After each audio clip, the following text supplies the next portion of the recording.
Dios les bendiga, hermanos. Les habla su hermano y amigo José Plasencia del canal La Fe de la Iglesia. Bueno, en esta ocasión solo quiero hacer un video corto, solo para compartir unos breves pensamientos sobre el diálogo, el debate que tuve el día de ayer con nuestro amigo Leonardo. Y yo creo que fue un debate interesante, respetuoso, es lo primero que me viene a la mente. Leonardo, más allá de su postura, más allá de que tiene posturas contrarias a la fe, se portó respetuoso, debo decirlo, y realmente el diálogo fluyó, tuvo muy buena fluidez, se pudo llevar a cabo. Para los que no estuvieron en el en vivo y no han visto el debate, pues tienen que verlo, está disponible en este canal. Solo ve al canal, vea la sección de en vivos y vas a encontrar el debate. La verdad que muy buen diálogo, muy buen debate. Al final, en la recta final, sucedió lo que habíamos tal vez contemplado.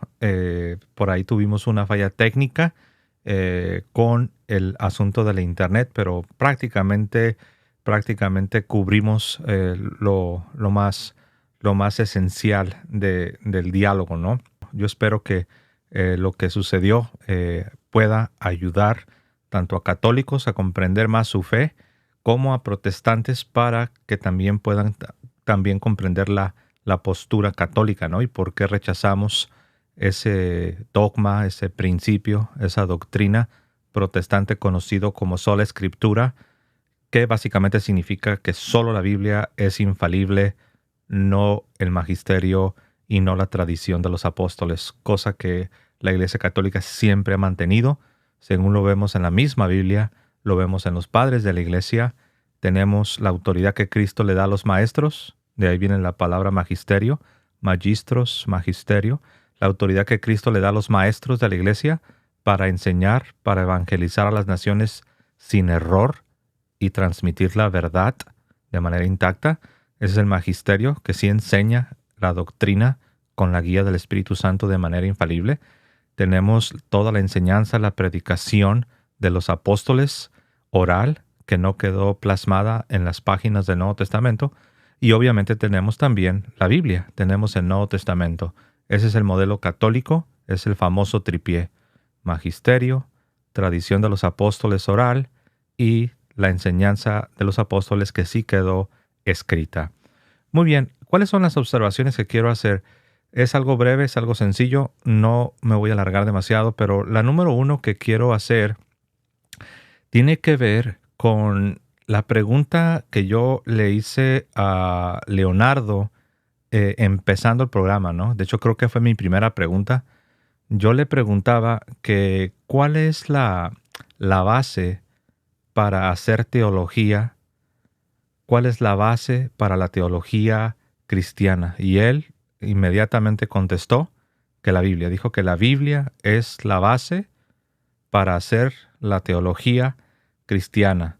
Después, creo que por ahí, a manera de seguimiento, le dije únicamente la Biblia, y me dijo que sí. Me dijo sí, para la teología únicamente la Biblia.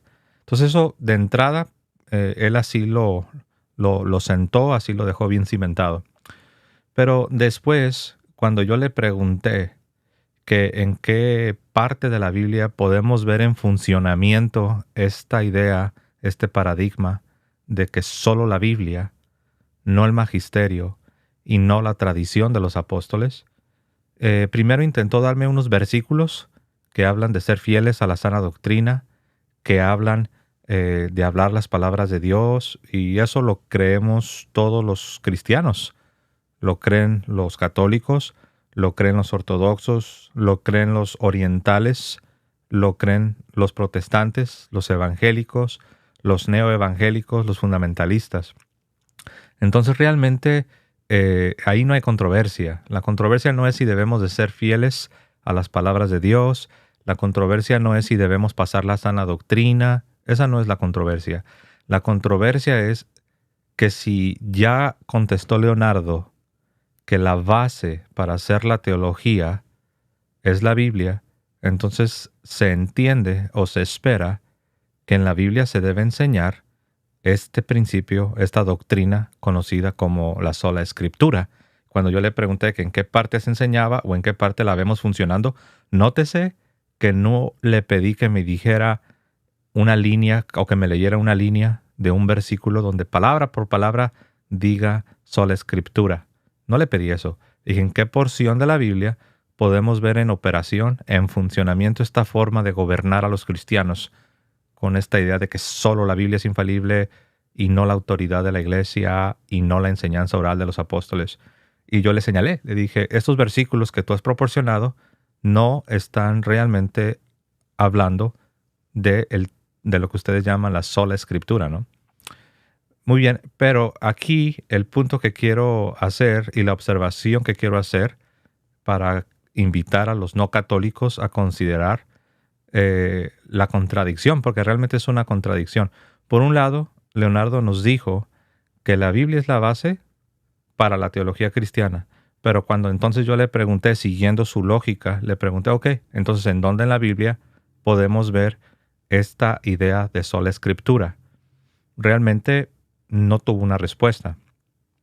Entonces básicamente él dijo que la Biblia es la base para la teología cristiana.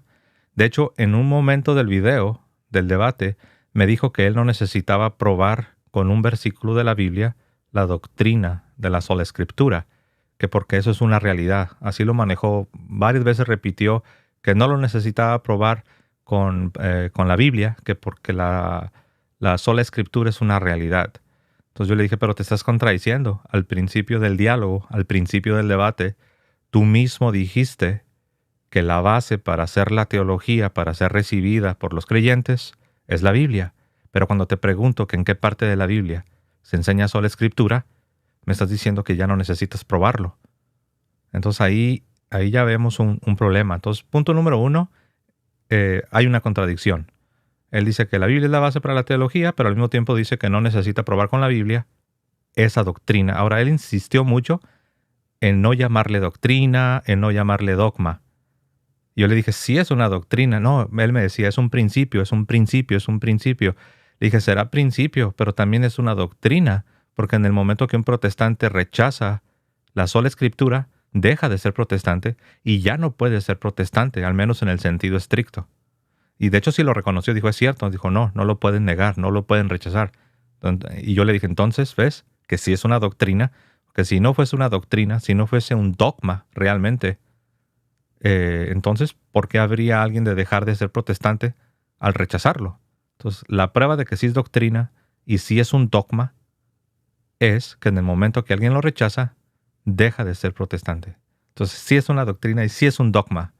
Y si alguien todavía tiene dudas y tú eres protestante y tú eres evangélico, comienza a negar ese dogma, comienza a negar la sola escritura, ve con los líderes y diles que tú rechazas la sola escritura y verás lo que sucede. Entonces ahí vemos una contradicción. Punto número 2. Hubo un momento donde él dijo que la sola escritura sí estaba en la Biblia, que sí estaba en las escrituras, pero que no era parte de la revelación divina. Esto evidentemente es otra contradicción.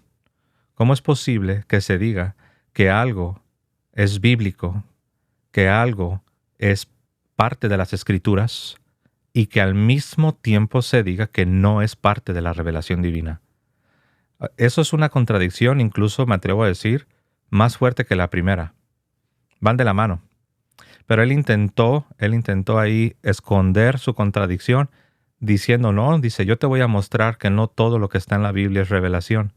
Y él ponía un ejemplo, ¿no? Él decía, la ciudad de Jerusalén está en la Biblia, pero no podemos decir que la ciudad de Jerusalén es un artículo de fe, es parte de la revelación divina. Le dije, sí, pero no estamos hablando de una ciudad, no estamos hablando de la geografía.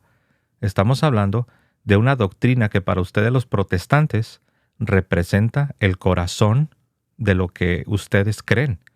Tú quitas la sola escritura y se destruye el protestantismo. Así de importante es eso.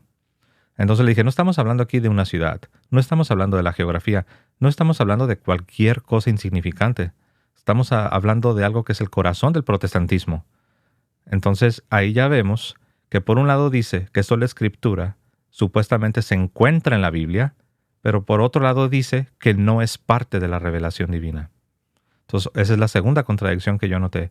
Número 3, hubo un momento donde creo que todo nació porque él me preguntó que si yo creía lo que la iglesia creía, algo así. Le dije, claro, le dije, por eso estoy aquí, porque estoy representando la postura de la iglesia católica. Yo no estoy aquí para decir lo que yo opino o me imagino, pero eso me hizo a mí pensar. E inmediatamente yo le hice la misma pregunta. Le dije, ¿y tú? ¿Tú estás aquí para representar la postura de tu denominación, de tu iglesia? Y si ustedes notan en el debate, en el video, ahí titubeó, ahí lo noté como que no me respondió inmediatamente. Le tuve que formular la pregunta como 2 o 3 veces. Finalmente, la verdad su respuesta fue confusa, pero si no me creen a mí, vayan al video. Pero fue confusa. Primero como que dio a entender que no, pero después como que se regresó y dijo que sí. Pero al último terminó diciéndome que su iglesia o su denominación me dijo que no tenían realmente una postura definida. A lo cual yo respondí, ¿cómo es posible que tu iglesia no tenga una postura bien definida sobre lo que es el corazón de su fe? Le dije, ¿qué no se supone que eso es algo que ya tendría que estar bien cimentado, bien definido, bien articulado? Y eso me dijo, no, es que nosotros nos enfocamos en vivir la fe, no tanto en andar refutando a católicos. No, le dije, yo entiendo que el cristiano, su mayor vocación, su mayor llamado es a vivir una vida santa. Somos llamados a ser santos. Eso lo puedo entender. Pero de eso no se trata el debate. El debate es que sola escritura es parte de la esencia y del corazón del protestantismo y se entiende o uno presupone que ya ustedes lo tienen bien definido. ¿Cómo me dices que tu iglesia no tiene este punto tan esencial como la sola escritura bien definido o no tiene una posición definida? Entonces yo ahí noté también algo muy fuerte. ¿Cómo vas a ir a un debate a presentar una postura cuando tú mismo reconoces que tu iglesia no tiene una posición definida sobre el tema? Yo ahí no entendí. De hecho, esa respuesta no está en armonía con la respuesta de otros protestantes con los que he debatido en este mismo canal. Su respuesta ha sido una respuesta de más firmeza, donde incluso citan confesiones. Tal vez esa es la respuesta, ¿no? Tal vez es que Leonardo no pertenece al protestantismo histórico, no se adhieren a las confesiones reformadas. Me imagino, no sé, aquí yo estoy especulando un poco, pero sí me llamó la atención es eso, que dijo que su propia iglesia o su denominación no tenían una posición definida sobre el tema, sobre la doctrina de la sola escritura. Número 4, él dijo en un par de ocasiones que la tradición sagrada, o sea, la palabra de Dios oral, aquello que enseñaron los apóstoles por décadas, pero que no quedó plasmado en el Nuevo Testamento, él dijo que con la muerte de los apóstoles dejó de ser la tradición sagrada. Y yo le dije, ¿en qué parte de la Biblia dice eso? ¿En qué te basas para hacer esa afirmación? Realmente no me proporcionó una base. Realmente no recuerdo que haya citado nada para intentar probar ese punto. Sí lo intentó esquivar, sí lo intentó como dejar en el olvido, pero yo, si ustedes van al video, se van a dar cuenta que como 2 o 3 veces lo tuve que regresar porque no me respondía. Entonces, al contrario, fui yo el que tuvo que proporcionar una base bíblica para mostrarle cómo San Pablo enseña que aún después de su muerte, Timoteo tenía que comunicar, tenía que enseñar lo que él había oído del mismo San Pablo, se lo tenía que pasar a hombres idóneos, a hombres fieles, para que ellos también se lo pasaran a otros. San Pablo está preocupado por las generaciones venideras de los líderes en la iglesia y por extensión de todos los fieles. Entonces, obviamente, vemos que San Pablo no estaba pensando que después de su muerte o después de la muerte de los apóstoles, que ya todo iba a ser escrito, porque le dice, no, lo que has oído de mí, ni siquiera le dice lo que has leído, lo que ya está escrito, no, dice lo que has oído de mí, mis sermones, mis predicaciones, la mayoría de los cuales no quedaron plasmados en el Nuevo Testamento, pero San Pablo le dice, todo lo que has oído de mí, todo lo que has aprendido de mí por muchos años, eso quiero que se lo enseñes a hombres fieles e idóneos para que también enseñen a otros. Entonces esta idea de que con la muerte de los apóstoles la tradición oral, la tradición sagrada, iba a dejar de ser, no tiene sustento bíblico. Y por último, número 5, él dijo algo que ahí fue donde yo vi más enredo, o una de las partes donde vi más enredo por parte de Leonardo, cuando él prácticamente daba a entender que cuando uno ve obispos infieles, o sea, sucesores de los apóstoles, infieles a la doctrina o que erran, que eso significa que, o que eso prueba que no hay sucesión apostólica.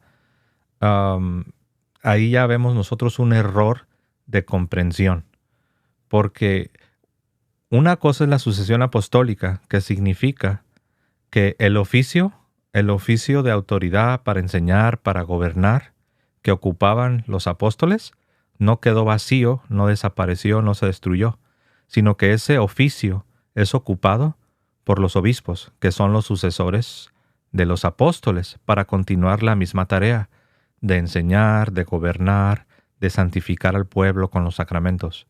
Entonces, él me decía que como ha habido obispos que o bien o han sido infieles a la doctrina, o bien han errado en algún punto, que eso significa que la sucesión apostólica no sería posible.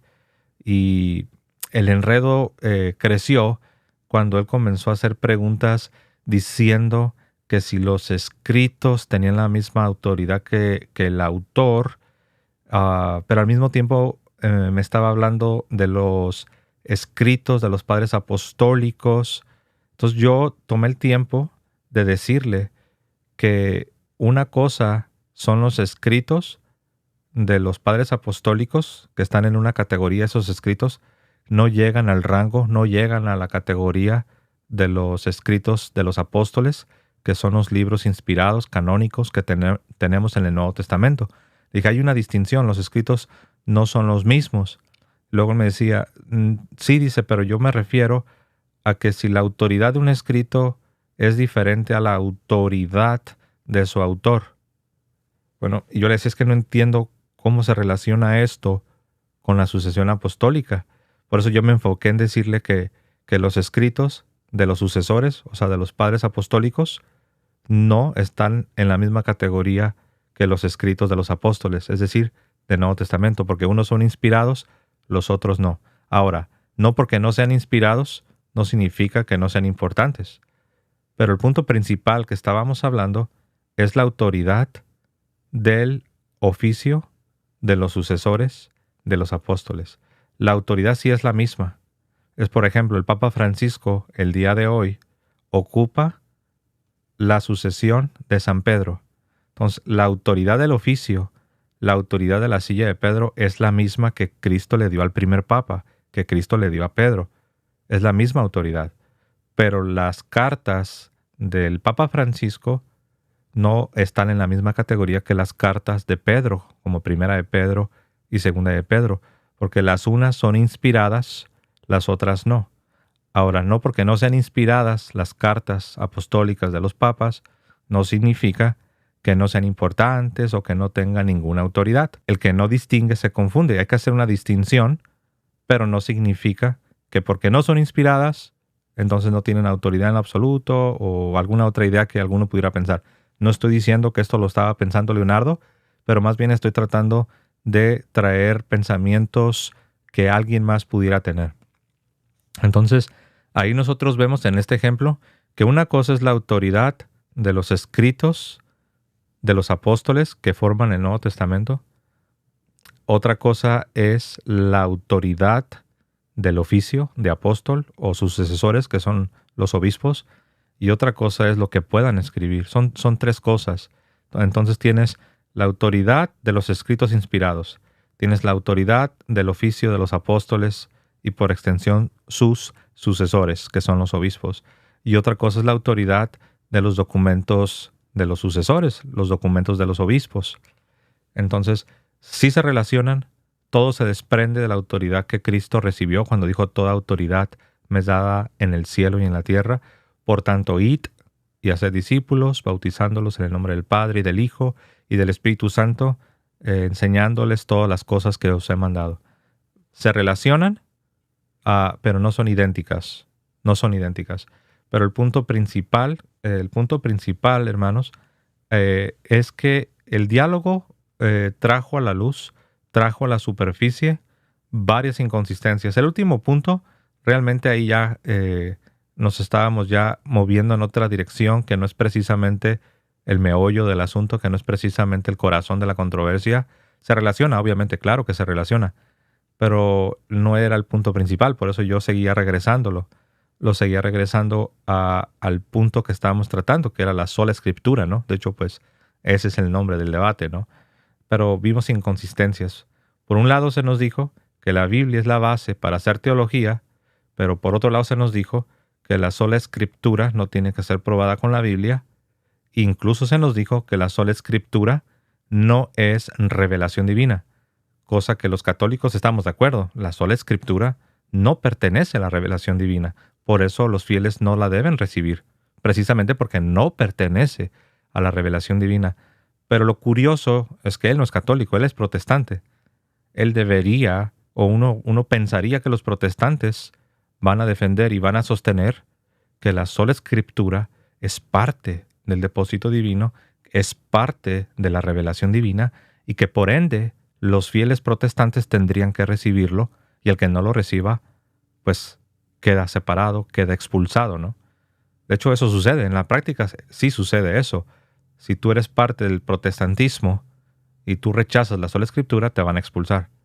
Pero la pregunta es, ¿por qué te expulsarían si se supone que no es parte de la revelación divina?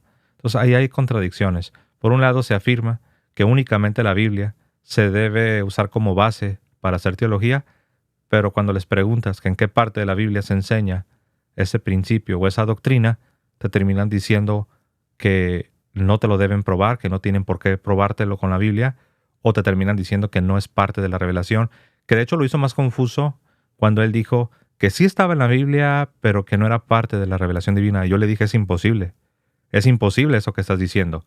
Si algo tan esencial, tan importante, es bíblico y está en la Biblia, claro que es parte de la revelación divina, porque Dios lo reveló, por eso está en la Biblia. Pero él decía que no. Entonces, ahí ya vemos la contradicción y las demás cosas que he mencionado, ¿no? Yo creo que esto es algo que podemos meditar. Repito, el diálogo estuvo muy fluido y me gustó el respeto con el que se dirigió Leonardo. Y la verdad que una vez más lo hice en privado, pero ahora públicamente le doy gracias a Leonardo por haber participado. Me quedo con una buena imagen que se supo dirigir con respeto y es algo que valoro, es algo que aprecio. De hecho, esa es la razón por la que pudimos llegar a hacer el diálogo. Y bueno, ahí donde uno se da cuenta que sí es algo que rinde frutos, tratar de hacer las cosas de una manera respetuosa, de una manera que honre a Cristo, que honre a Dios. Y yo creo que el diálogo va a beneficiar a muchas personas. Hermanos, muchas gracias. Les dije que iba a ser corto, al menos me esforcé porque fuese más corto, al menos más corto de lo normal. Los voy a dejar aquí. Cuídense mucho, les mando un abrazo. Denle like, compartan en sus redes sociales, déjenme un comentario, obviamente con respeto, con caridad. Y me despido como siempre. Que viva Cristo Rey y que viva Santa María siempre Virgen. Hasta luego, hermanos.